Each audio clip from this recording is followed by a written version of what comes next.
दोस्तों नमस्कार, मैं शैलेंद्र चंदन वर्ड क्लासेस में आप लोगों का स्वागत। आज हम लोग राजन सीरीज की बहुविकल्पी क्वेश्चनों की अंतिम श्रृंखला देखेंगे और यहाँ पे आके बहुविकल्पी क्वेश्चन हमारे पूरे हो जाएंगे राजन सीरीज। तो यहाँ पे बिना विलंब किए हुए हम क्वेश्चन पे चल रहे हैं। पहला क्वेश्चन है कि सबसे पहले भारत आया। यहाँ पे आप देखेंगे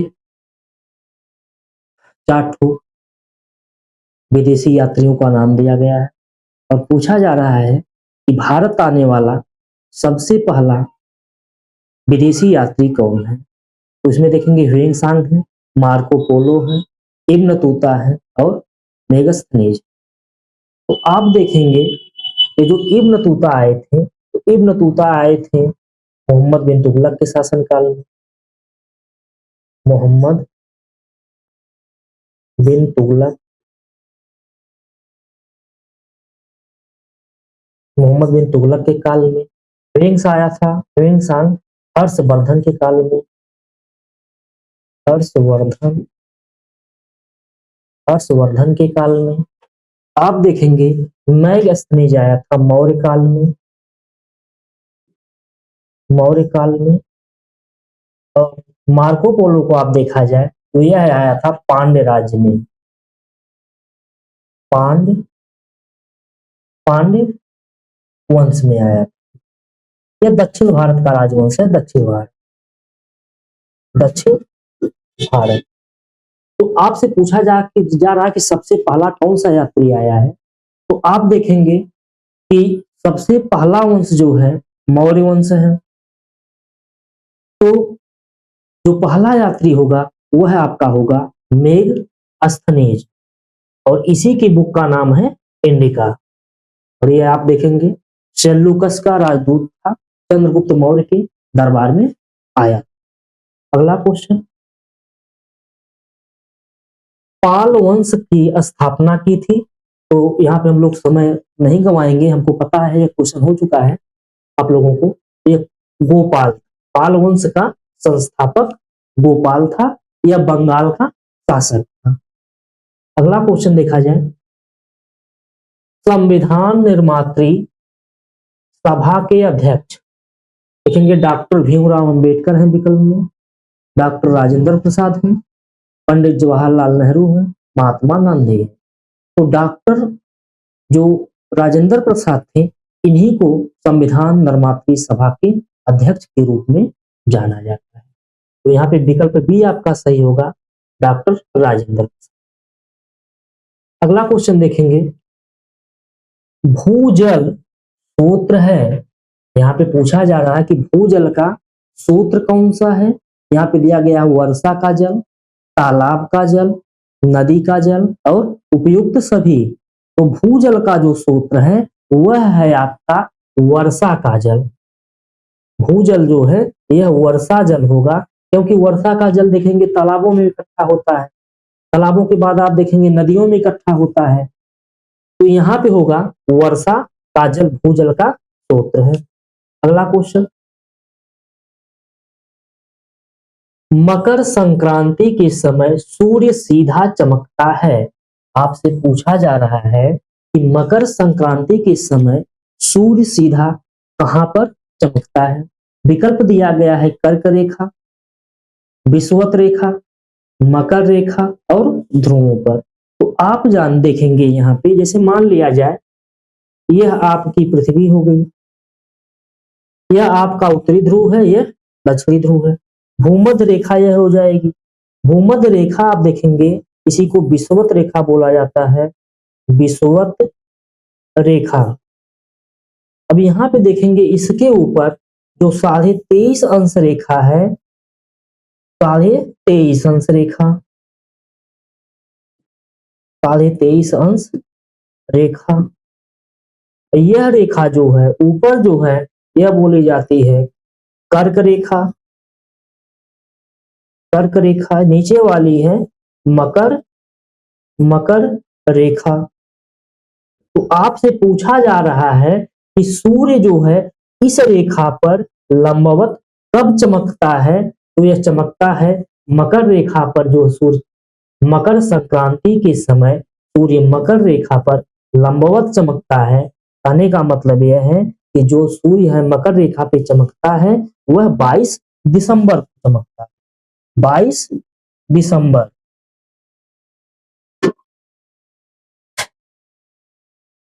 22 दिसंबर को सूर्य जो है मकर रेखा पर स्पष्ट रूप से चमकता है। अगला क्वेश्चन देखेंगे हम लोग। भारत का मानक समय निर्धारित किया जाता है 80 अंश पूर्वी देशांतर से, 23 अंश पूर्वी देशांतर से, 90 अंश पूर्वी देशांतर से, और अगला जो होगा यह 82 अंश 82.5 अंश पूर्वी होगा। यहाँ पे यह होगा 82.5 अंश, 82.5 अंश पूर्वी, 82.5 अंश पूर्वी देशांतर। तो आप देखेंगे भारत का जो मानक समय है वह 82.5 अंश पूर्वी देशांतर है, और यहीं से देखेंगे आप लोग पूर्वी देशांतर, पूर्वी देशांतर। तो आपका मानक समय जो निर्धारित होता है भारत का, यह किया जाता है 82 अंश 82.5 अंश देशांतर से। ये हो जाएगा आपका 82.5 अंश देशांतर। अगला क्वेश्चन, कौन सा मूल अधिकार नागरिकों को प्राप्त नहीं है? यहाँ पे पूछा जा रहा है कि मूल अधिकार है लेकिन नागरिकों को प्राप्त नहीं है, नागरिकों से वह वापस ले लिया गया है। यहाँ पे कहा गया स्वतंत्रता का अधिकार, संपत्ति का अधिकार, धार्मिक स्वतंत्रता का अधिकार, शोषण के विरुद्ध अधिकार। तो आप लोगों को पता है कि पहले जो संपत्ति का अधिकार था वह नागरिकों का मूल अधिकार था, लेकिन अब संपत्ति का अधिकार मूल अधिकार नहीं है। तो यहाँ पे आपका सही उत्तर होगा संपत्ति का अधिकार। अगला क्वेश्चन, ये तत्व नीति निर्देशक न्यायालयों के लिए उपयोगी प्रकाश स्तंभ है। यह कथन आपसे पूछा जा रहा है किसका है? एम.सी. सीतलवाल का है, प्रोफेसर के.टी. शाह का है, डॉक्टर राजेंद्र प्रसाद का है, जवाहरलाल नेहरू का है। तो यह क्वेश्चन जो आपका है देखेंगे एम.सी. सीतलवाल का है, एम.सी. सीतलवाल का यह क्वेश्चन है। अगला क्वेश्चन, शेक्सपियर किस देश के नागरिक थे? पूछा जा रहा है कि विलियम शेक्सपियर जो है एक अंग्रेजी साहित्य में आप देखेंगे बहुत बड़े नाटककार थे, और भारत में इनसे तुलना की जाती है कालिदास से। तो आपसे पूछा जा रहा है कि यह शेक्सपियर कहाँ के निवासी थे? तो शेक्सपियर थे इंग्लैंड के निवासी, यह इंग्लैंड के रहने वाले थे। अगला क्वेश्चन देखेंगे हम लोग, दामोदर घाटी योजना संबंधित है। कह रहा है कि दामोदर घाटी जो दामोदर नदी है उसे पूछा जा रहा है किसकी घाटी की जो परियोजनाएं संबंधित है वह किन राज्यों से संबंधित है। इसमें दे रहा है कि पश्चिम बंगाल, विकल्प बी में कह रहा है कि बिहार और पश्चिम बंगाल, विकल्प सी कह रहा है असम, और विकल्प डी कह रहा है या दा कह रहा है बिहार। तो आप देखेंगे कि अगर 2000 से पहले यह क्वेश्चन पूछा गया हो तो यहाँ पे यह हो जाएगा बिहार और पश्चिम बंगाल। वर्तमान समय में देखा जाए तो यह बिहार नहीं होगा। वर्तमान समय में देखा जाए तो बिहार से जो अलग राज्य बना है वह है झारखंड। झारखंड, झारखंड यह होगा आपका पश्चिम बंगाल। तो आप देखेंगे वर्तमान समय में जो दामोदर नदी घाटी परियोजना है वह झारखंड और पश्चिम बंगाल में स्थित है। अगर इससे पूर्व जिस समय झारखंड राज्य का गठन नहीं किया गया है उसके पूर्व देखा जाएगा तो यह बिहार और पश्चिम बंगाल में पाई जाती है। इन चीजों को आप ध्यान दीजिएगा कि वर्तमान में दामोदर घाटी परियोजना झारखंड और पश्चिम बंगाल राज्य के बीच में स्थित है। इस पर विशेष ध्यान दीजिएगा। अगर विकल्प में झारखंड पश्चिम बंगाल है तो उत्तर आप लोग झारखंड और पश्चिम बंगाल को मारिएगा, अगर विकल्प में झारखंड ना होके बिहार पश्चिम बंगाल है, तब आप जो है विकल्प बिहार और पश्चिम बंगाल को सही मानिएगा। तो यहाँ पे दोनों चीजों को आप ध्यान दीजिएगा। अगला क्वेश्चन, 6 महीनों की रात 6 महीनों का दिन होता है। आपसे पूछा जा रहा है कि 6 महीने का दिन कहाँ होता है और 6 महीने की रात कहाँ होती है। तो उत्तरी देखेंगे विकल्प, उत्तरी ध्रुव वृत्त पर, दक्षिणी ध्रुव वृत्त पर, दक्षिणी ध्रुव वृत्त पर, केवल दक्षिणी ध्रुव वृत्त पर, उत्तरी व दक्षिणी ध्रुव वृत्त पर। तो आपसे कहा जा रहा है कि 6 महीने का, मान लीजिए आपका पृथ्वी हो गई और यहाँ पे पूछा जा रहा है कि 6 महीने का दिन कहाँ पे होता है, आपका विषुवत रेखा हो गई। यहाँ पे आप देखेंगे कर्क रेखा, मकर रेखा, यहाँ पे देखेंगे आप लोग या जो उत्तरी ध्रुव हो जाएगा या दक्षिणी ध्रुव हो जाएगा। तो आप ध्यान दीजिएगा यहाँ पे कि जब सूर्य उत्तरायण होगा, उत्तरायण का मतलब कर्क रेखा पे चमकेगा सूर्य, तो उस समय आप देखेंगे दक्षिणी गोलार्ध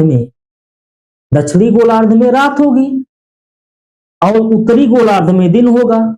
इसी प्रकार जब सूर्य दक्षिणायन होंगे, तब आप देखेंगे दक्षिण दिशा में, दक्षिणी गोलार्ध में दिन होगा और उत्तरी गोलार्ध में रात होगी। तो इस प्रकार से देखा जाए तो उत्तरी और दक्षिणी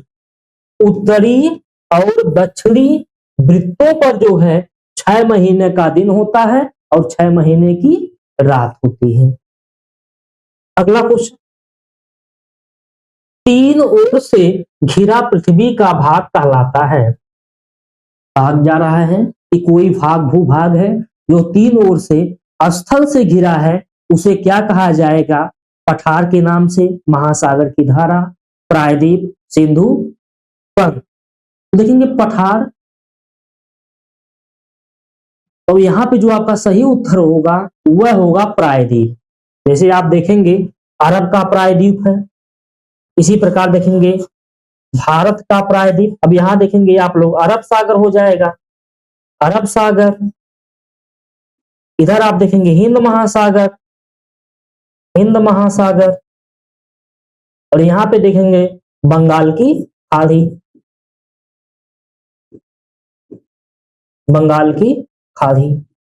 अब तीनों से घिरा हुआ भाग जो है इसी को बोला जाता है प्रायद्वीपी पठार, प्रायद्वीप।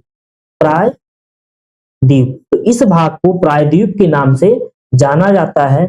आपका उत्तर होगा प्रायद्वीप। अगला क्वेश्चन, मूंगफली की खेती के लिए अधिक उपयुक्त मिट्टी है?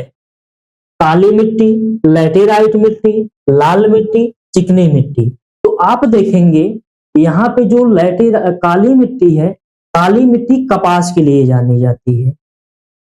जो काली मिट्टी है, काली मिट्टी में सबसे बढ़िया किसी फसल होती है तो वह कपास है, कपास। इसी प्रकार देखेंगे आप लोग, तो मूंगफली के लिए पूछा जा रहा है, तो मूंगफली के लिए बलुई दोमट मिट्टी, मूंगफली के लिए बलुई दोमट, चिकनी, बलुई मिट्टी। तो यहां पे आप देखेंगे आपका जो विकल्प होगा सही, यह होगा चिकनी बलुई चिकनी मिट्टी।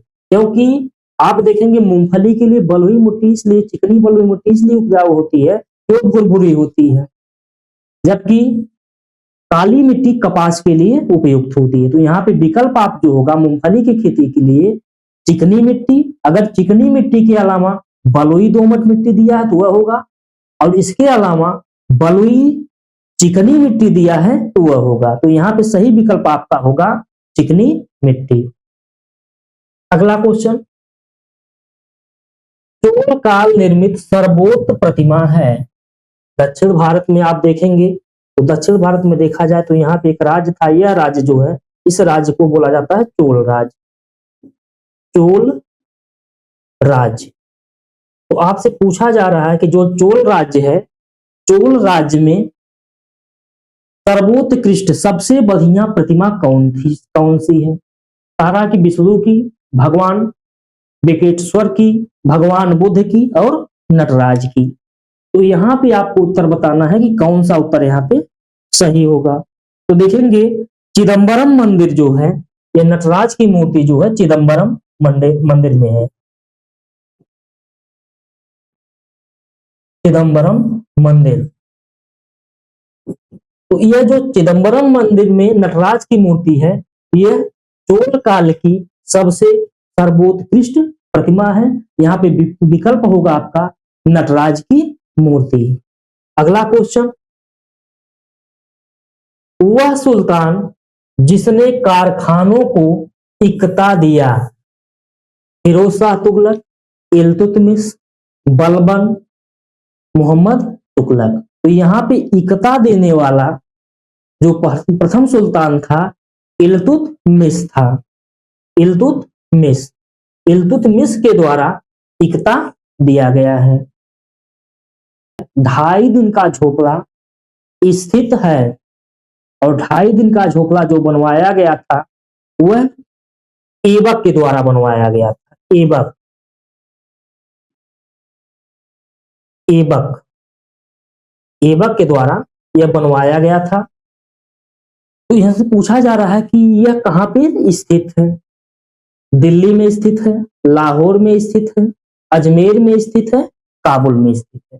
तो जो 2.5 दिन का झोपड़ा था यह अजमेर में स्थित है, और इसके पहले आप देखेंगे जहां पे 2.5 दिन का झोपड़ा है वहां पे संस्कृत विद्यालय था, और इसका निर्माण 2.5 दिन में किया गया, इसलिए इसका नाम रखा गया 2.5 दिन का झोपड़ा। अगला क्वेश्चन, हिजरी संवत चलाया गया, पूछा जा रहा है। मुसलमान धर्म से संबंधित एक संवत है जिसका नाम है हिजरी संवत। यह किसके द्वारा चलाया गया है? बाबर के द्वारा, हुमायूं के द्वारा, अकबर के द्वारा और शाहजहां के द्वारा। तो हिजरी संवत आप लोग देखेंगे तो हिजरी संवत चलाया गया है। अब आपको उत्तर देना है कि ये किसके द्वारा चलाया गया है। तो यह देखेंगे 612 में, 622 ईस्वी में चलाया गया। हिजरी संवत जो है 622 ईस्वी में चलाया गया, और यहाँ पे विकल्प में कोई भी नाम सही नहीं है। जिस समय आप देखेंगे खलीफा उमर के समय, यह खलीफा उमर के समय, मोहम्मद साहब के ना रहने के बाद खलीफत स्टार्ट होती है, और खलीफा उमर के द्वारा हिजरी संवत चलाया गया, और विकल्प में कोई भी ऑप्शन सही नहीं है। आप देखेंगे अकबर के द्वारा जो चलाया गया था, तो अकबर के द्वारा दीन ए इलाही चलाया गया था। अकबर के द्वारा दीन ए इलाही, अकबर के द्वारा दीन ए इलाही चलाया गया था।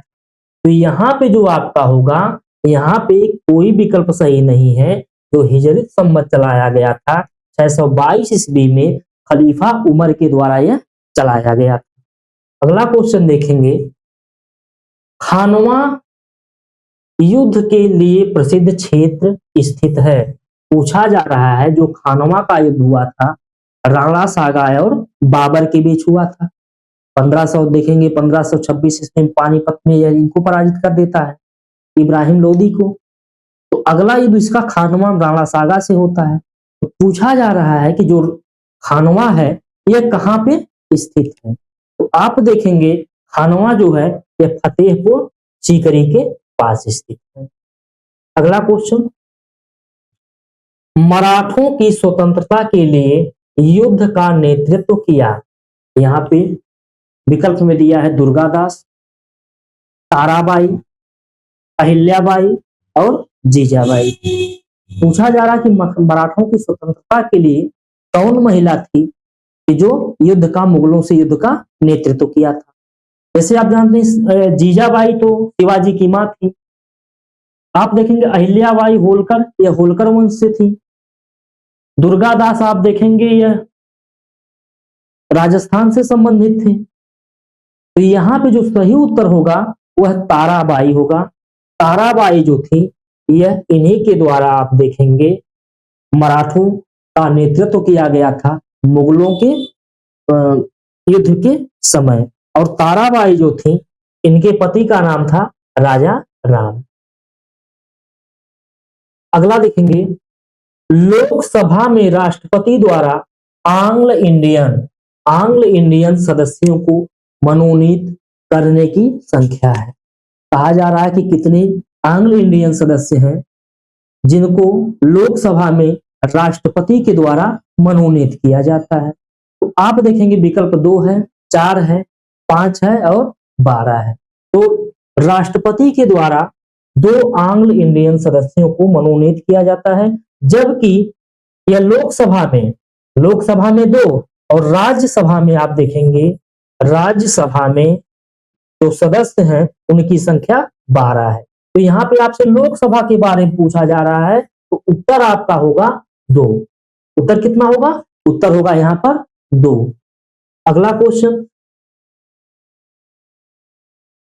सर्वोच्च न्यायालय को अपने फैसले को, कहा जा रहा है कि जो सर्वोच्च न्यायालय है, भारत की सुप्रीम कोर्ट है जो दिल्ली में स्थित है, क्या हुआ है अपने फैसले को बदलने का अधिकार है? बदलने का अधिकार नहीं है। बदलने का अधिकार केवल मुख्य न्यायाधीश को है। बदलने का अधिकार केवल न्याय मंत्रालय को है। तो यहां पर देखेंगे उत्तर इसमें सही क्या होगा? तो आपसे पूछा जा रहा है कि जो सुप्रीम कोर्ट है, तो यहां पे देखेंगे आप लोग 137 अनुच्छेद 137 के अनुसार, तो अनुच्छेद 137 है, इसके तहत अनुच्छेद 137 के तहत जो है सुप्रीम कोर्ट अपने फैसले को बदलने का अधिकार रखता है। आप ध्यान दीजिए, अगर आपसे पूछेगा किस आर्टिकल के तहत किस अनुच्छेद के तहत सुप्रीम कोर्ट अपने फैसले को बदल सकता है या अपने फैसले पर पुनरावलोकन कर सकता है, पुनर्विचार कर सकता है, तो वह है अनुच्छेद 137 के तहत। अगला क्वेश्चन,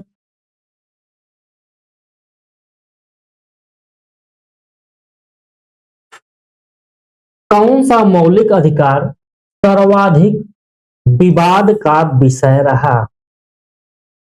तो देखेंगे पूछा जा रहा है कि कौन सा मौलिक अधिकार सर्वाधिक विवाद का विषय रहा। एकता का अधिकार, स्वतंत्रता का अधिकार, संपत्ति का अधिकार, धार्मिक स्वतंत्रता का अधिकार। तो सर्वाधिक विवाद का जो कारण था वह था संपत्ति का अधिकार। संपत्ति का अधिकार जो है यह सर्वाधिक विवाद का कारण रह चुका है। अगला क्वेश्चन आप लोग देखेंगे, गुलाम वंश का अंतिम शासक पूछा जा रहा है। गुलाम वंश का अंतिम शासक कौन है? गुलाम वंश का प्रथम शासक आप लोग देखेंगे ऐबक है, और अंतिम पूछा जा रहा है। तो आप ध्यान दीजिएगा कि जिस समय कैक्युवाद गद्दी पर बैठता है, तो कैक्युवाद गद्दी पर बैठता है इसको, और यह जो है आप देखेंगे खिलजी वंश के संस्थापक फिरोज खिलजी को, फिरोज शाह खिलजी को यह क्या करता है? फिरोज खिलजी को कैक्युवाद के द्वारा जलालुद्दीन फिरोज खिलजी, फिरोज खिलजी को यह बुलंदशहर का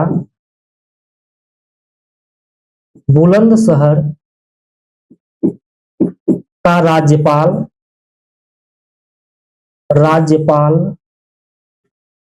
नियुक्त करता है और इसको शाइस्ता खां की उपाधि देता है। राज्यपाल नियुक्त करता है और शाइस्ता खां की इसकी उपाधि देता है।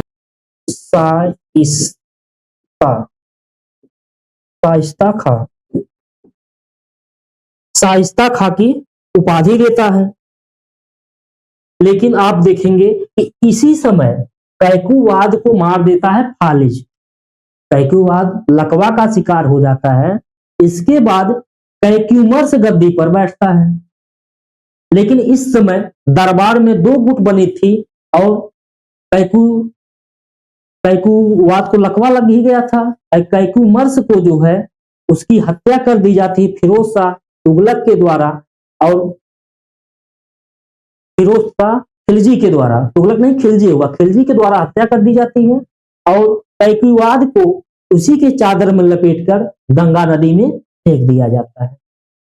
तो यहाँ पे आप देखेंगे कैक्यूमर्स विकल्प में नहीं होने के कारण कैक्यूबाद विकल्प में है, अतः अंतिम शासक कैक्यूबाद को माना जाएगा। अगला क्वेश्चन, गुलरुखी उपनाम से कविता कौन शासक लिखता था?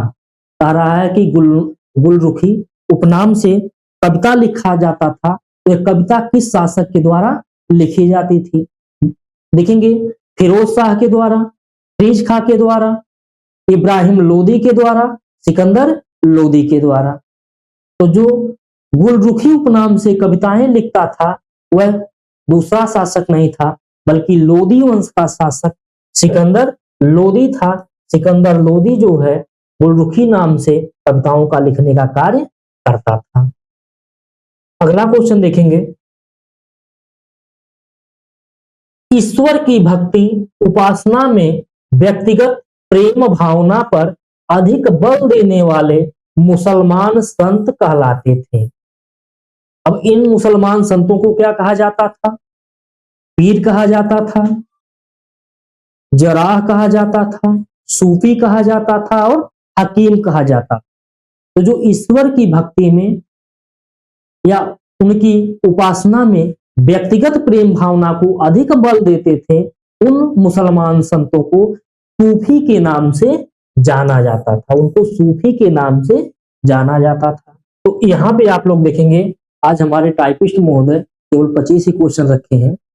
तो यहाँ पे आके हमारा एमसीक्यू का यह बैच या क्लास समाप्त होता है और हम लोग मिलेंगे अगले दिन दूसरे वीडियो में। तब तक के लिए जय हिंद।